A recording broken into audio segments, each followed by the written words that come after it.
តោះឥឡូវនេះគឺនេះជាប្រភេទខោដែលវាមានកៅស៊ូយាធំជាងចង្កេះណាអញ្ចឹងបងប្អូនអរគ្នាខ្ញុំនឹងយកកៅស៊ូនេះយកមកបដូរដើម្បីឲ្យចង្កេះវាមានលក្ខណៈរួមទូស្អាតនិងស្លៀកបានកើតណាតោះបងប្អូនអរគ្នាអញ្ចឹងយើងទៅធ្វើការរូបចង្កេះខោដេទាំងអស់គ្នានេះឥឡូវយើងមកធ្វើការរូបចាអញ្ចឹងពេលខោដែលមានចង្កេះយាកៅស៊ូអញ្ចឹងយាអស់យឹកអញ្ចឹងយើងអាចយកមកធ្វើការរូបភ្នែកហ្នឹងដើម្បីដូរដាក់កៅស៊ូថ្មីដើម្បីឲ្យបានស្លៀកកើតអញ្ចឹងណាបងប្អូនអរគ្នាចាឥឡូវនេះគឺខ្ញុំធ្វើការរូបភ្នែកអំបោះហ្នឹងឲ្យស្អាតអស់ហើយចាំយើងយកទៅដេរដូរដាក់កៅស៊ូថ្មីនេះឃើញទេកៅស៊ូនេះចាស់យាអញ្ចឹងណាស៊ូយាអស់ហើយអញ្ចឹងគឺយើងធ្វើការរូបយកកៅស៊ូហ្នឹងចេញដើម្បីដាក់កៅស៊ូថ្មីយើងធ្វើការរូបយកកៅស៊ូហ្នឹងចេញណាសម្រាប់បងប្អូនដែលមានខោយាកៅស៊ូឬថាខោតែកៅស៊ូហើយវាយាវាធំស្លៀកលែងកើតណាបងប្អូនអរគ្នាគឺយើងអាចយកមកដូរកៅស៊ូដើម្បីដាក់កៅស៊ូថ្មីទៅយើងនៅស្លៀកបានទៀតណាតែខោដែលថ្មីអញ្ចឹងទៅវាយាកៅស៊ូហើយបងប្អូនចង់ស្នាក់ស្លៀកបន្តដោយសារសាច់ក្រណាត់ខោវានៅថ្មីនៅល្អអញ្ចឹងណាអញ្ចឹងទៅបងប្អូនអាចយកមកដូរកៅស៊ូបានចានេះយើងធ្វើការរូបកៅស៊ូចាស់ចោលអញ្ចឹងមកចាអញ្ចឹងយើង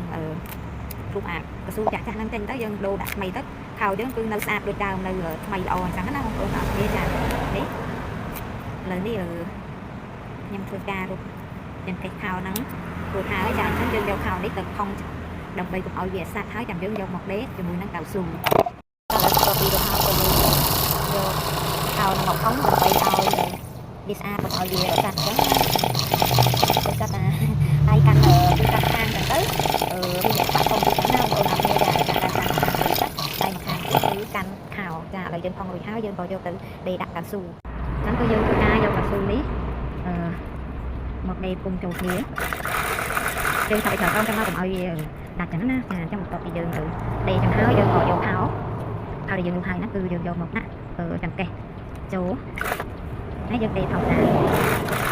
អញ្ចឹងសម្រាប់បងប្អូនដែលមានខោយាកៅស៊ូហើយគាត់ដាយតែកណាត់ខោនៅថ្មីអីចឹងណាអញ្ចឹងទៅបងប្អូនអាច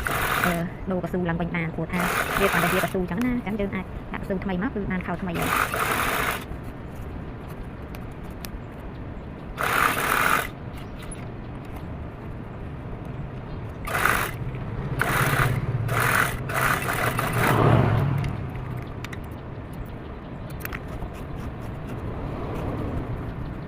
ហើយយើងមកធ្វើការដេរបញ្ជាន់ទៀតដើម្បីកុំឲ្យកៅស៊ូវាវិល